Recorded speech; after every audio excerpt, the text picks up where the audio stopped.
ఉన్నాడురా దేవుడు, ఓడు వస్తాడురా తమ్ముడు.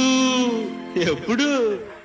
అన్యాయం జరిగినప్పుడు, అక్కరమో పెరిగినప్పుడు, అన్యాయం జరిగినప్పుడు, అక్కరమో పెరిగినప్పుడు వస్తాడురా, చచ్చినట్టు వస్తాడురా. అందుకే నవ్వుతూ హై హై నవ్వుతూ బతకాలిరా తమ్ముడు, నవ్వుతూ సావాలిరా. చచ్చినాక నవ్వలేవురా, ఎందరేడ్చినా బతికి రావురా, తిరిగి రావురా.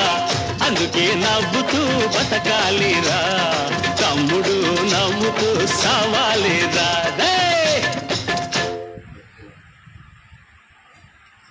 ఉన్నాడురా